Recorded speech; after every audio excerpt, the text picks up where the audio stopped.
Hello my friends, welcome back to my channel. My name is Bjorn and I am in the Federation of St. Kitts and Nevis, a Caribbean nation country located in the Eastern Caribbean, my homeland. My friends, today topic Jamaica, Jamaica, Jamaica. Man, are Jamaicans the real Africans? Now I have a story for you today, my friends. Buju Banton had some words to say, some strong words to say about Africa and how they are not using their music to uplift their people. And this topic for today is why Buju Banton is vexed or upset with Mother Africa. My friends, remember in my last video I told you Jamaicans are strong, patriotic people. Jamaicans are they love Africa, and sometimes I wonder, or sometimes others would wonder, are Jamaicans the real Africans?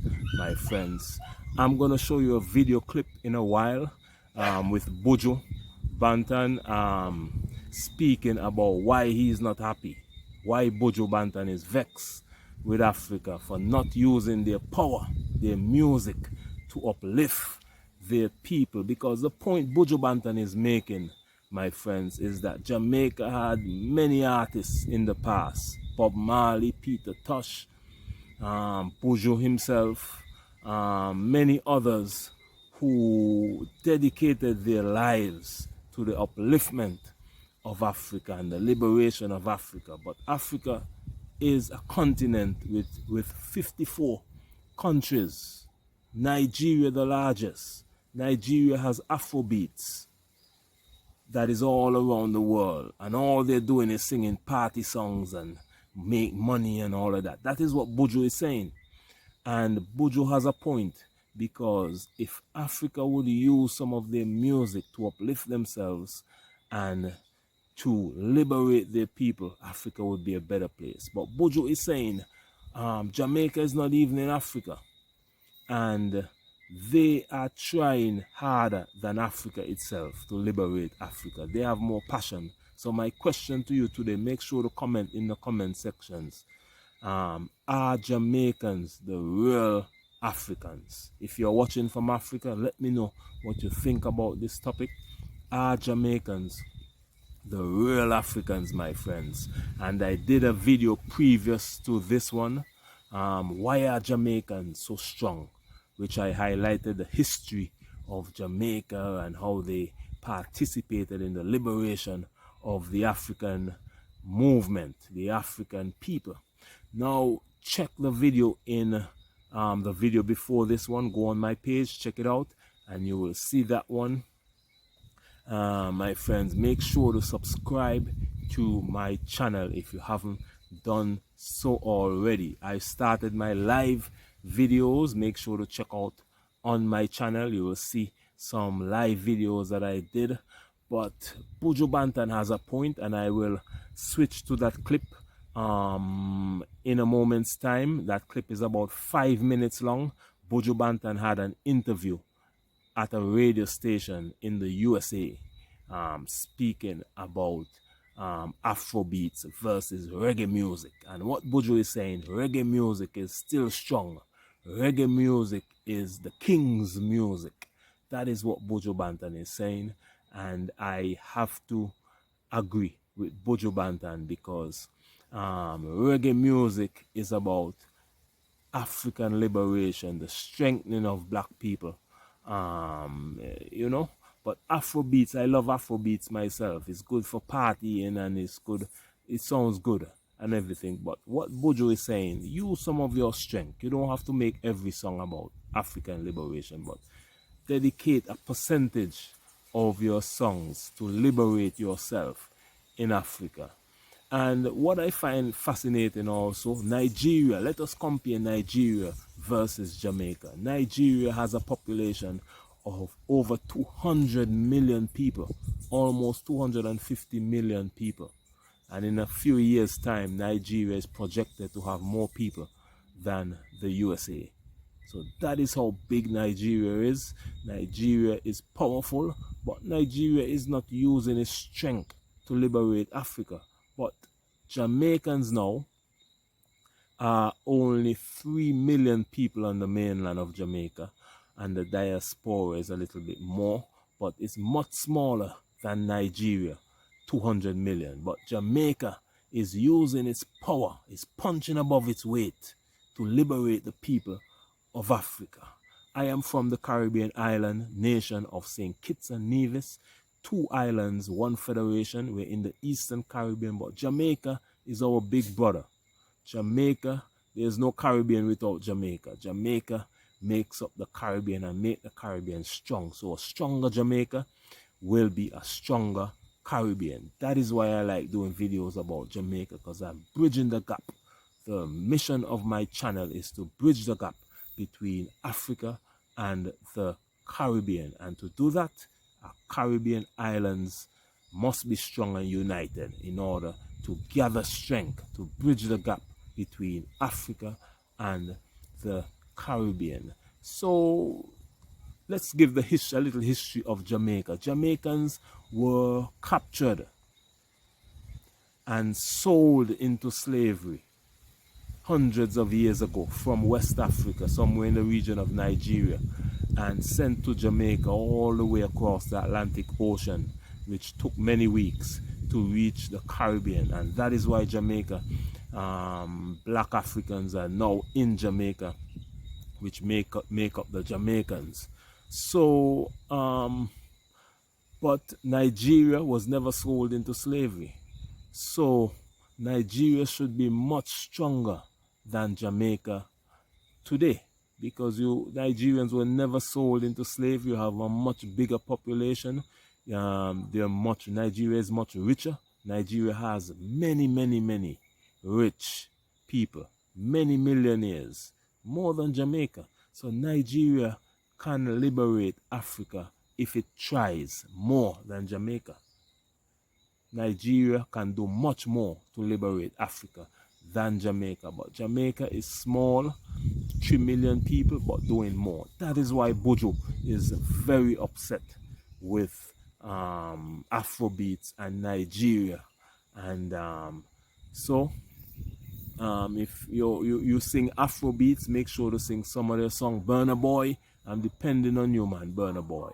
If you're watching this video, Burna Boy, let's get some African liberation songs out there. I know you can do it.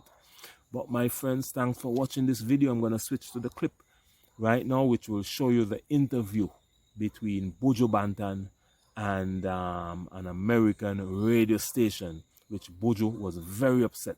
Watch the clip right now. It's about 5 minutes long. Make sure to watch the clip, and I won't come back. I'll see you again in the next video. But before you go and before you watch the clip, make sure to subscribe right now. Subscribe to my channel. Many of you are watching the channel and have not subscribed already. Please subscribe to the channel right now, and we're on the road to 10,000 subscribers. So subscribe to the channel, like my video, share it with all your friends and family, and make sure to comment in the comment section. Let me know what you think of this video. Are Jamaicans the real Africans? Let me repeat that. Are Jamaicans the real Africans? Watch this video clip of Buju Banton and then comment in the comment section and let me know, and share the video with all your friends and family. I'll see you again in the next video. Much love. Bye-bye. You said Afro beats gives props back to reggae, to dancehall. Do they? I thought I heard you say that. I don't think they do. No, I never said that. I said they don't give props back to dancehall and reggae. Oh, my bad. I heard it wrong. Now you really dyslexic. Yeah. My bad. I thought I heard it the other way around.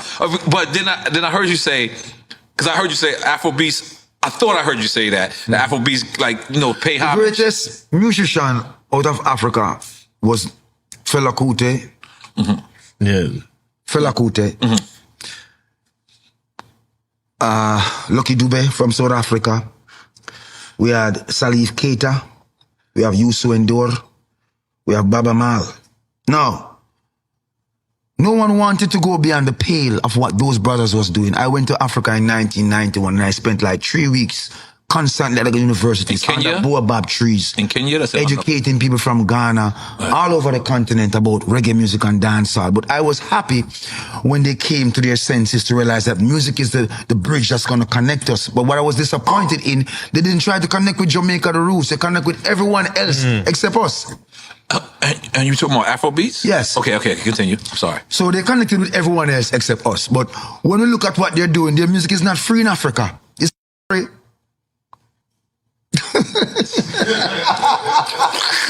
I didn't know what to say. The music need to free Africa. If I am all the way in Jamaica and my country and my people fight for free your continent with word, sound and power, and you have the ability now and all you're singing is you don't sing a song to free Africa all now.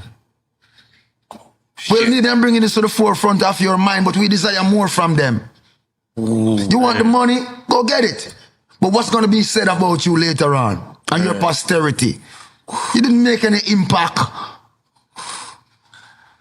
So reggae music still stands predominant. It is still the king's music. Yes.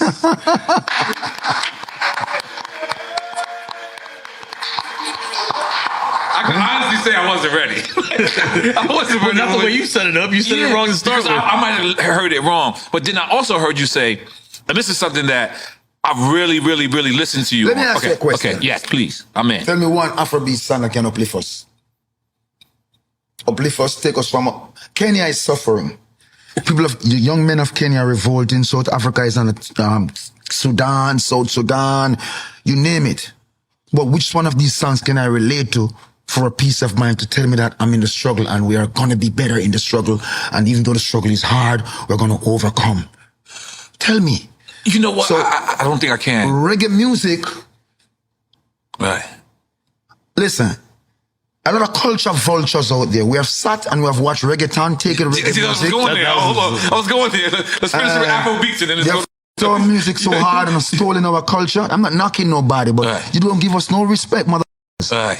And you still expect us to kowtow and act like we take something from you? This is the king's music.